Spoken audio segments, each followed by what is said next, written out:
नमस्कार, स्वागत है आपका प्रॉपर्टी प्लस में। मैं हूं Deepak Yadav. Affordable rental housing complex को कैबिनेट की मंजूरी मिल गई है, यानी शहरी गरीब और प्रवासी मजदूरों को अब पक्के मकान में रहने का रास्ता साफ हो गया है। प्रधानमंत्री आवास योजना के तहत सरकार की कोशिश है कि 2022 तक हर भारतीय के पास अपना पक्का मकान हो, लेकिन देश में तमाम सेक्टर्स में काम करने वाले वर्कर्स की माली हालत इतनी बेहतर नहीं है कि वो अपना घर खरीद सकें। लिहाजा प्रधानमंत्री आवास योजना के अंतर्गत ARHC यानी अफोर्डेबल रेंटल हाउसिंग कॉम्प्लेक्स को मंजूरी दी गई है। इसके जरिए गरीबों को सस्ते किराए पर मकान उपलब्ध कराए जाएंगे। इस योजना के तहत सरकार का दावा है कि फिलहाल इस योजना पर 600 करोड़ रुपए खर्च किए जाएंगे और अनुमान है कि इससे 3 लाख शहरी गरीब और प्रवासी मजदूरों को फायदा मिलेगा। अफोर्डेबल रेंटल हाउसिंग कॉम्प्लेक्स से कैसे गरीबों को मिलेगा फायदा और इस योजना पर क्या कह रहे हैं प्रॉपर्टी के दिग्गज, रियल एस्टेट इंडस्ट्री के दिग्गज, इसको जानने की कोशिश करेंगे। हमारे साथ मौजूद हैं डेवलपर संस्था नरेटको के नेशनल प्रेसिडेंट निरंजन हीरानंदानी। निरंजन जी, बहुत बहुत स्वागत है आपका प्रॉपर्टी प्लस पर। मेरा आपसे सबसे पहला सवाल यह होगा कि अफोर्डेबल रेंटल हाउसिंग को मंजूरी मिल गई है, इसके लिए आप लोगों ने लंबे वक्त से प्रयास किया है। सरकार ने इसके लिए 600 करोड़ खर्च करने का दावा किया है और साथ में यह भी कहा है कि 3 लाख लोगों को इसका फायदा मिलेगा। पहली नजर में आप ARHC को कैसे देखते हैं? बहुत खुशी होती है। हमने पहले से ही कहा है कि अफोर्डेबल हाउसिंग सिर्फ ओनरशिप पर नहीं चल सकता। आप अमेरिका जैसे देश देखिए, 50% लोग किराए के घर पर रहते हैं, जन्म से मरण तक। तो हम हिंदुस्तान इतनी गरीब देश है, उनके कंपैरिजन में तो हम कैसे ओनरशिप घर हर एक को दिला सकते हैं? दिलाएंगे, लेकिन इसको समय अलग लगेगा।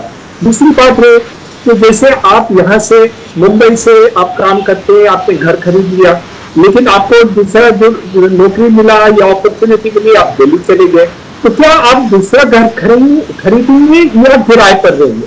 मेरे अंदाज से रेंटल हाउसिंग की जो विचार विमर्श करने की आवश्यकता थी वो शुरुआत हुई है। और पहले अफोर्डेबल रेंटल हाउसिंग की बात कर रहे हैं, लेकिन मैं तो पूरा रेंटल हाउसिंग की बात करता हूँ। आपको इतने रेंटल हाउसिंग क्रिएट करने चाहिए जितने 50% जो घर बनते हैं हिंदुस्तान में पूरे, उसमें 50% किराए के घर में बनने चाहिए। आप लोग, मैं हूं, मेरे बच्चे हों, कोई जिंदगी स्टार्ट करते हैं, कोई तकलीफ में है, या कोई भी बुढ़ा हो, कोई भी हो, उनको भी घर रीजनेबल भाव में कब मिलेगा? जब एडिक्वेट क्वांटिटी रेंटल हाउसिंग से हम बनाएंगे। जी बिल्कुल। ARHC में सरकार ने गरीब प्रवासी मजदूरों का जिक्र किया है, 600 करोड़ की रकम लगाने की बात की है। क्या ये पहला चरण है और आगे बड़े स्तर पर हमें मिडिल इनकम लोगों के लिए भी ARHC का विस्तार देखने को मिलेगा? एक शुरुआत है, एक पौधा लग जाए, काम शुरुआत हो जाए। दूसरी बात है, सरकार ने ये कहा है कि जितनी भी सरकारी जमीन है वो इमीडिएटली यूज लग पाएंगे। तीसरी बात उन्होंने कहा है कि जितने मकान खाली पड़े हैं और उपयोग नहीं हो रहे, उनको भी ये योजना में जोड़ा जाए।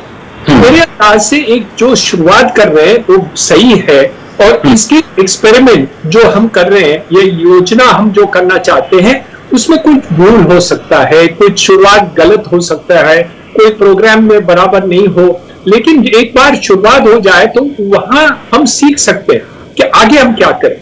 दूसरी बात जो आपने कही कि ये मजदूरों को कैसे देंगे, गरीब लोगों को कैसे देंगे। अभी आप देखिए, कॉन्ट्रैक्टर जो हैं वो सब झोपड़े बनाते हैं, लोगों को टेम्पररी वहां ठहराते हैं और वो वहां काम करते हैं। अब जो ये घर होंगे वो कॉन्ट्रैक्टर किराए पर भी ले सकते हैं। तो क्या होगा कि जो वर्कर आते हैं, माइग्रेंट वर्कर आते हैं या कोई भी आते हैं, वो वहां ठहरेंगे और जो योजना है या प्रोजेक्ट्स है उसमें काम करेंगे। तो वहां भी एक सेकंड बात हो सकती है। तीसरी बात जो आपने कही, वो एक बहुत बड़ी बात आपने कही, मिडिल क्लास को आप भूल गए। या अमीर लोग, उनके पास तो घर वैसे ही है, गरीब लोग, उनको आप मुफ्त में झोपड़पट्टी देते हैं, स्लम रिहेबिलिटेशन देते हैं, अब अफोर्डेबल हाउसिंग उनको बना के दे दे, उनको दे रहे। मिडिल क्लास का क्या? और इसके ऊपर ही जोर दे रहे हैं कि आपको हर सेक्टर को रेंटल हाउसिंग में करना, अमीर आदमी हो गरीब आदमी हो, एक पॉलिसी बना दो। जैसे आप हाउसिंग के स्कीम में कैसे आप कह रहे हैं कि ये साइजेस पे आप किराए के घर देंगे तो ऑटोमेटिकली उसको ये बेनिफिट मिलेंगे। हमने टैक्स बेनिफिट की सूचना की है, हमने ये कहा है कि उनको कैसे फंडिंग मिले। लास्ट बात जो मेरे अंदाज से एक और सोचने की जरूरत है और मैं कहना चाहता हूं वो है कंपनीज को बेनिफिट देनी चाहिए कि आप किराए के घर बनाए, जो हम जमाने में कहते हैं सर्विस्ड अपार्टमेंट्स। जी, आजकल गवर्नमेंट सर्वेंट को क्या करते हैं, वो कोई ट्रांसफर हो जाता है तो उनको घर मिल जाता है, 2 दिन 3 दिन 1-2 महीना वेट पड़ता है, उनको घर मिल जाते हैं। क्यों नहीं कंपनीज भी ये कर सके और उनको इनकम टैक्स बेनिफिट दे दे। हम एक जमाने में जब इंडस्ट्री को लोग लगाते थे तो एक्सेलरेटेड डिप्रिसिएशन हम देते थे, तो ये आप करेंगे तो कंपनीज भी कर सकते हैं। अभी रिलायंस के पास सपोज 1 लाख काम कर रहे हैं वर्कर, 1 लाख घर बनाए और उनको फुल टैक्स डिडक्शन मिल जाए तो वो घर भी बनाएंगे, उनके घर लोगों भी रहेंगे और लोग जो रहेंगे वो कंटिन्यू उनके पास करेंगे क्योंकि वो लेबर की एकदम बेनिफिट मिल जाए। प्राइवेट सेक्टर अगर ARHC के लिए प्रोजेक्ट बनाते हैं तो उनको भी तमाम तरह के इंसेंटिव्स देने की बात की गई है। अभी जिस तरह से रियल एस्टेट में लिक्विडिटी क्राइसिस लगातार हम देख रहे हैं, तो क्या आप उम्मीद करते हैं कि प्राइवेट डेवलपर्स ARHC के लिए आगे बढ़ेंगे, आगे आएंगे? मुझे नहीं लगता है कि सिर्फ जो उन्होंने बताया है कुछ इंक्रीज कर देंगे, इंक्रीज कर देंगे जो ये स्कीम में आ जाएंगे। मेरे अंदाज से वो नहीं चलेगा, लेकिन एक शुरुआत तो करें और शुरुआत के ऊपर हम श्री गणेश करते हैं तो आगे काम अच्छा ही होता है। तो ये शुरुआत है। मेरे अंदाज से इनको टैक्स बेनिफिट्स में परिवर्तन करने की आवश्यकता है। 2 पॉइंट्स हैं, एक है स्टैंडर्ड डिडक्शन, तो आज तारीख पे 30% स्टैंडर्ड डिडक्शन है और कोई भी डिडक्शन अलाउड नहीं है। और दूसरी बात है कि आपको सेट ऑफ होना चाहिए कि कोई इस सेगमेंट में लॉस हुआ तो वो आप दूसरे इनकम के ऊपर सेट ऑफ कर सकते हैं। तो ये एक बहुत बड़ी बात है। और एक्सेलरेटेड डिप्रिसिएशन, आप मकान बनाते हैं 1 साल में आप राइट ऑफ कर दीजिए, वो मकान 25 साल तक चलती है अपने किराए के सिचुएशन में और आप सर्विस अपार्टमेंट, लोग खुश हो जाएंगे, आपको मकान भी मिलते हैं और नौकरी भी मिल जाए, तो आपको क्या चाहिए। तो जो सरकारी नौकर को मिलता है वो प्राइवेट नौकरी में भी मिल सकता है और ये हमें एक बहुत रफ्तार से करनी चाहिए। लेकिन मैं बधाई देना चाहता हूँ प्रधानमंत्री को और पूरे सरकार को कि ये पॉलिसी के बारे में कोविड के समय ये सोच लिया, हमें 10 साल पहले करना था। ठीक है, बधाई देता हूँ कि अभी तो उन्होंने शुरुआत की। एक चीज देखने वाली है कि शहरों में अगर हम देखें तो मजदूरों के लिए, कंस्ट्रक्शन वर्कर्स के लिए फिलहाल झुग्गी झोपड़ी के अलावा दूसरा विकल्प नजर नहीं आता है। ऐसे में एक अच्छी शुरुआत कहा जाना चाहिए ARHC को, साथ ही क्योंकि झुग्गी झोपड़ी में मजदूरों का जीवन काफी बुरा हो जाता है, लिहाजा हम कितने समय में, कब तक देख पाएंगे कि ये मजदूर झुग्गी झोपड़ी से पक्के मकानों तक पहुंचेंगे? ये बहुत अर्ली है दीपक जी। मुझे नहीं लगता है कि ये आपको मैं आज बता सकता हूँ। इसका कारण एक ही है कि जब भी नए कुछ प्रोग्राम शुरुआत होती है तो उसमें काफी प्रॉब्लम्स आते हैं और जब तक हम उनको सुलझाएं नहीं तो हम पूरी जो प्रोग्राम बनाते हैं तो सही नहीं होता, तो डायरेक्ट सही नहीं होता। लेकिन एक पौधा आप लगाते हैं तो उसको आप नर्स करो, उनमें खाद डालो, पानी डालो या पैसे डालो या सिस्टम में कर दो। कोई कठिनाई है तो उनको देखभाल करो, उनको फेंस कर दो कि कोई खा नहीं जाए ये सिस्टम। जी, तो सब करने की आवश्यकता है। लेकिन दीपक जी एक बार शुरुआत हुई है ना तो ये बहुत अच्छा है। मैं बहुत ही खुश हूँ। खबर है कि ARHC के तहत मजदूरों को रहने के लिए 1 से 3 हजार रुपए तक का किराया देना पड़ सकता है।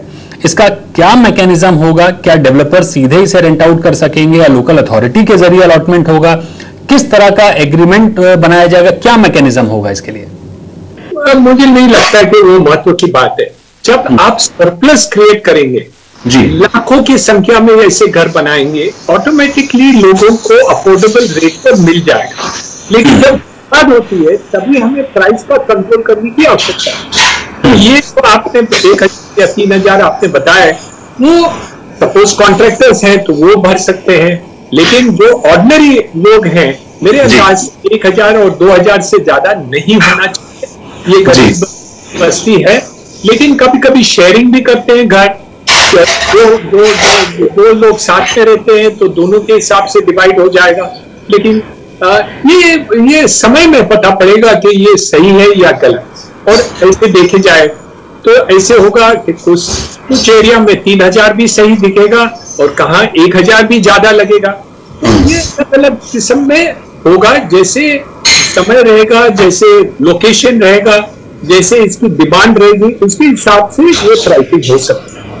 अगर हम देखें तो देश भर में अनसोल्ड इन्वेंट्री एक बहुत बड़ी समस्या है और ARHC में प्राइवेट प्लेयर्स को अट्रैक्ट करने की कोशिश की गई है। क्या ऐसा नहीं हो सकता कि प्राइवेट डेवलपर्स अपने प्रोजेक्ट ARHC में कन्वर्ट कर लें? ये एक अच्छा रास्ता हो सकता है अनसोल्ड इन्वेंट्री पर लगाम लगाने का।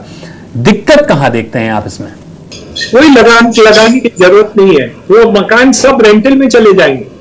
आप पॉलिसी क्लियर कर दो, मैं 1000 फ्लैट रेंटल पर दे सकता हूं, लेकिन आपकी पॉलिसी ऐसी है, नेगेटिव पॉलिसी ऐसी है कि हमें कोई फायदा ही नहीं है, टैक्स में फायदा नहीं है, कोई लिक्विडिटी में फायदा नहीं है कुछ रेंटल करने के लिए।